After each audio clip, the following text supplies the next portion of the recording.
Are the parties ready on Manakita Barrera? Ready, Judge.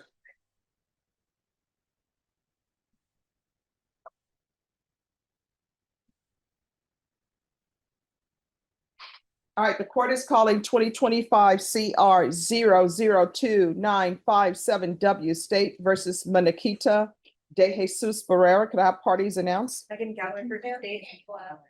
And for the defense? Good morning, Judge. Alfonso Cabañas for Ms. Barrera. And are you Ms. Barrera? Yes, ma'am. All right, Ms. Barrera, you have an attorney, a previous attorney appointed to you. Yes, ma'am. That attorney is in jury trial. Yes, And ma'am. he's been in jury trial and misdemeanor court for 3 days. He informed the court that if you wanted the new counsel assigned, he is fine with counsel being assigned. So do you have any objections to Mr. Cabanas being assigned as your new attorney? That's fine. All right, and Mr. Cabanas, you were assigned today. Do you request any time to prepare? No, Judge, we were 10 days to prepare. Thank you. All right, Ms. Barrera, did you review the motion to revoke community supervision with your attorney? Did you understand it? Yes, ma'am. Are you the same Manakita Barrera who's placed on community supervision in 2025 CR 002-957W for the offense of fraudulent use or possession of identifying information items under 5 on March 13, 2025 for a term of 2 years? Is that you? Ma'am. All right, state.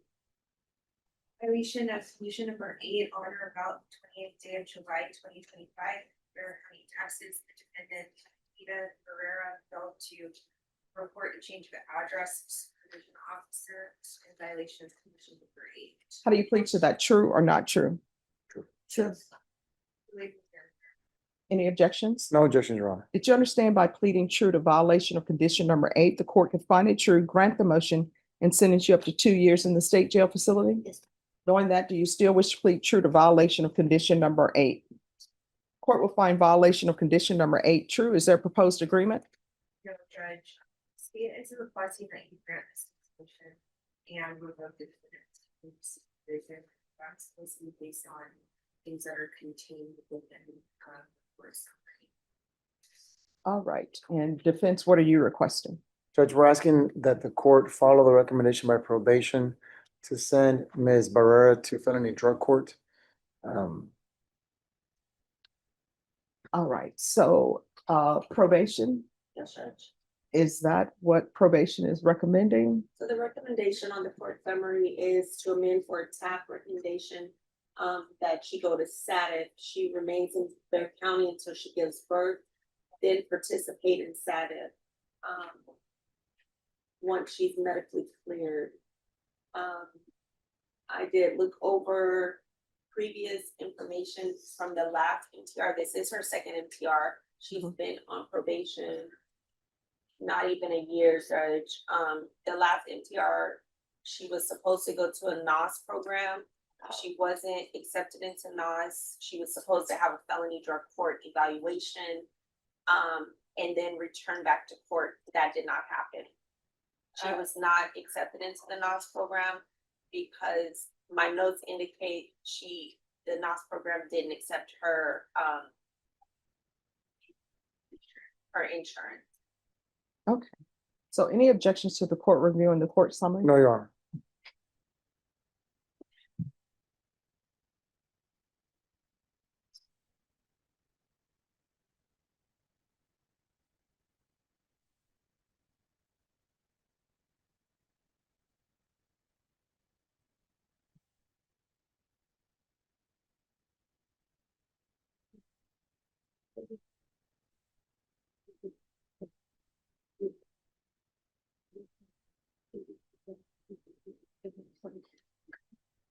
All right, so here's the thing. Do I think you would be a good candidate for probation? No, we've tried things. But am I willing? Maybe things will change. Maybe there can be some help for you. I know that from reading this, well, I don't know why the tears are here. Because I will tell you this, I appreciate the tears, right? It's not even a fun- But let me just tell you, just like the song says, tears do not make flowers grow. And the problem is you haven't been stepping up to the plate and doing what you're supposed to do. I'm reading the court summary, and you know what it says in here? Your parents have custody of your other children due to CPS issues. No, that's what that says here. That's what it says, but I have paper, I can get paperwork and proof from Attorney General that I have full rights to custody of my kids. You shouldn't. And I'm the custodial parent of all three. It's just, I'm waiting on my housing. You shouldn't. I've been bouncing from place to place, so that's why I didn't want to. Let me just tell you, you should not have custody of your children. And this is what I don't understand. And I want you to internalize what I'm saying. I'm not trying to be mean, but people are just going out here having children, have no means to financially support them. According to this, you have 3 other children. So when I would do CPS cases, you know what I would tell my clients? I'm like, look, I'm going to give you a pass on your first child. Maybe you don't know, nobody told you how babies are made, right? So I'm going to give you a pass for that. But I would have clients who would be 20 years old and have 5 children. And I'm doing the math in my head. At some point, everybody knows where children are made. Do you know I had a CPS case once and they were saying, well, Stephanie, we're going to place the child with the great grandparent. I was like, well, that's going to mess things up because, I'm hoping everybody will live forever. But I'm like, that great grandparent is too old. No, not too old. On the CPS side, we have grandparents who are like 40. I actually represented somebody once. I was representing the baby. And you know how old that baby's mom was? 12. People out here just running around, having children, not giving them any idea of what life is all about, just procreating.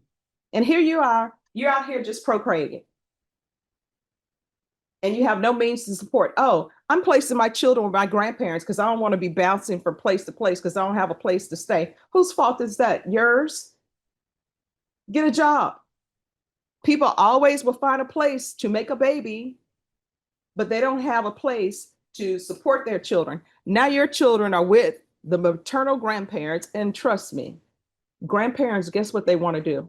They just want to be the fun grandparent. There are no rules here. I'm going to spoil my grandbabies and then send them back home to you. But they can't because you're not doing anything. I've actually been waiting on my housing. Now, here's the thing. You're waiting on housing. Guess what? You're not providing that housing. The government is providing housing, which means taxpayers are providing housing. And I got news for you. There's a government shutdown. And I don't know why you would choose to get pregnant, because people know how babies are made, when you don't have your life together.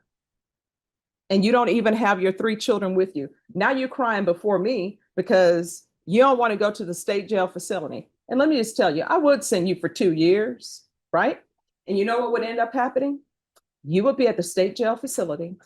And when your baby was born, somebody would be right there to pick up your baby. Somebody in the form of the state, Child Protective Services. And either it would be placed with your maternal grandparents, but your mom may say, you know what? I can't take any more children. And then you know what ends up happening? Then your siblings are separated. Because somebody will adopt your baby. Your attorney will tell you, guess what? It's always easy to get a newborn baby adopted because you know why? People are looking to adopt children. Guess what they figure? There isn't too much damage that a parent could have done to this child unless they were using drugs while they were carrying the child. They are ready to go and take that baby.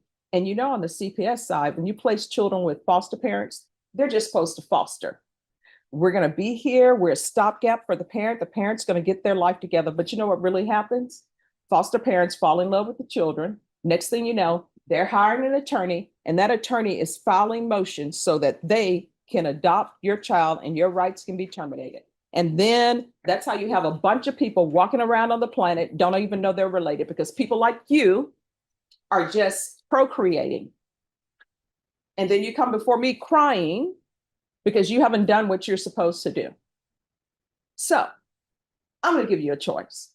Do I think you will be successful in this probation? Absolutely not. But, I can be proved wrong. I don't have a crystal ball. I can send you, let you do your two years at the state jail facility now, or you're gonna stay at the jail till you're ready to be transferred to inpatient treatment or felony drug court. And I can tell you, felony drug court, they have said that they're down a probation officer, so they can't take as many people or accept as many people as they normally would. So that's where we are. But suffice it to say, you're not going to be with your child. So either you're not going to be with your child because you're going into the state jail facility for 2 years, or either you're not going to be with your child because you're going to be in inpatient treatment. And with your child, if your grandparents don't pick up your child from the prison of the Bexar County Jail, Child Protective Services, they're going to be called anyway. They're going to do an investigation to see if it's appropriate for your child to go with your maternal grandparents. And if they say no, then CPS will have custody of your child. And I see in here where your mother don't even know where you are. Spoke to mom who stated she hasn't seen her daughter, but I'll tell her to call probation if she finds her. So instead of you helping your mother with your children, you're just out here procreating. So which do you prefer?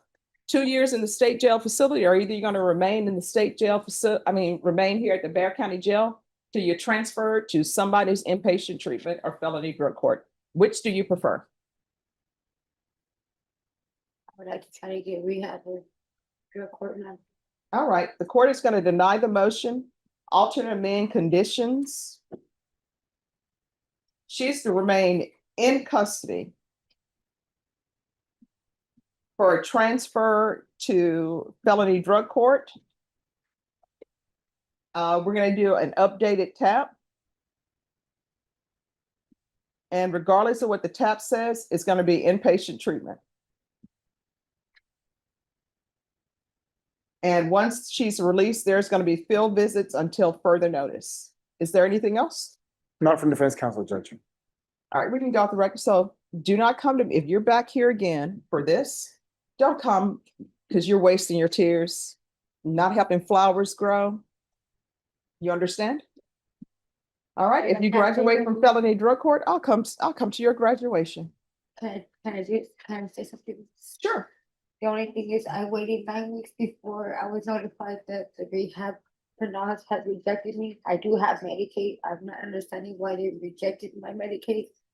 And I wasn't told, they never called me out. I barely got my court date 2 weeks ago to reappear for interview. If I wouldn't, I kept asking and asking what the situation was with my case, and they wouldn't tell me. Let me ask you this. All of your trying, you were successful in finding time to find some guy and have a baby, become pregnant.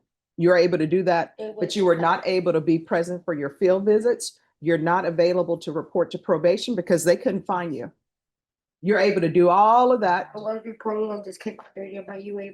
I wouldn't show up for my report dates. No, they tried to find you. They could not. That's where the end just found. So, I was kicked out from where I was staying, and my belongings had got stolen. My cell phone had got stolen. That's why I wasn't able to receive the phone call. but here's the thing. You are able to contact someone so you could have a baby and become pregnant. I was already pregnant So- by the time I got out to probation. Mhm. All right, good luck to you.